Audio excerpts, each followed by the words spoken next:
சாமி கடவுளே, போன வருஷம் என் புத்திய தெளிய வச்ச மாதிரி எங்க அம்மாக்கு நீ தான்ப்பா இருக்கணும். அங்க வீட்டு எல்லாம் அப்படியே இருக்க, நீ என்ன இங்க வந்து நின்னுட்டு இருக்க? என்ன வீட்டு வேலையாம்மா முக்கியம்? இங்க நான் சாமி கும்பிட்டுட்டு இருக்கேன்ல. என்ன சாமி எல்லாம் புதுசா? அது ஒண்ணு இல்லம்மா, இந்த கயிறு இருக்குல்ல, இந்த கயிறு 40 நாள் விரதம் 5 கோயில்ல சாமி காலடியில இருந்து பூஜை பண்ணி எடுத்துட்டு இந்த கயிறு. எனக்கு எதுக்கு இந்த கயிறு? இப்ப இந்த கயிறை நீ கட்டினா உனக்கு கோபமும் வராது, யார்கிட்டயும் சண்டையும் போட மாட்டேன். அப்ப என்ன பார்த்தா கோவக்கார மாதிரி தெரியுதா? ஊர்ல இருக்கிற வம்பல்ல விலைக்கு இழுத்துன மாதிரி தெரியுதா? பைத்தியக்கார மாதிரி தெரியுது என்ன பார்த்தா? பாத்தியா பாத்தியா பாத்தியா, கொஞ்ச நேரத்துல நீ எவ்வளவு கோவப்படுற. அதனாலதான் இந்த கயிறை கட்டிக்கோ, உனக்கு இனிமேல் கோவமே வராது. ஆமாமா, நான் யார்கிட்ட சண்டைக்கு போக மாட்டேனா? வாங்கவே மாட்டேன். சரி சரி, கட்டி விடு பார்க்கலாம். அது என்ன போது போது, விடு விடு விடு.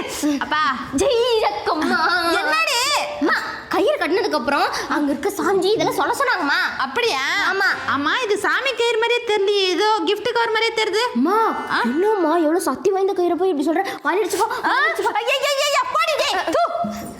அப்பாடா. The next day எவ்வளவு தைரியம் தான் என் கொடுத்து தூக்கி போட்டு நீ தண்ணி பிடிச்சிட்டு இருப்ப? கொழுப்பாடி உனக்கு, வாடி சண்டை கொடி போடு. என்னடி நினைச்சிட்டு இருக்க? என்னங்க நீ கம்முனு இருமா. என்னங்க நீங்க இப்படி சண்டை போட்டுட்டு இருக்கீங்க? உங்க அம்மா தான் அடாவடி பண்ணிட்டு இருக்கா. அத நான் அடாவடி பண்றேனா? நீ தான் என் கொடுத்து தூக்கி போட்டு நீ தண்ணி பிடிச்சிட்டு உட்கார்ந்துட்ட. கம்முனு இருமா. அக்கா சாரிக்கா, நீங்க போங்க.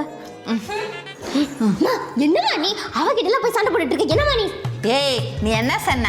இந்த கயிறை கட்டினா சண்டையே போட மாட்டேன்னு சொன்னல. ஆனா இப்ப எப்படி நான் சண்டை போட்ட பார்த்தல? பெருசா கயிறு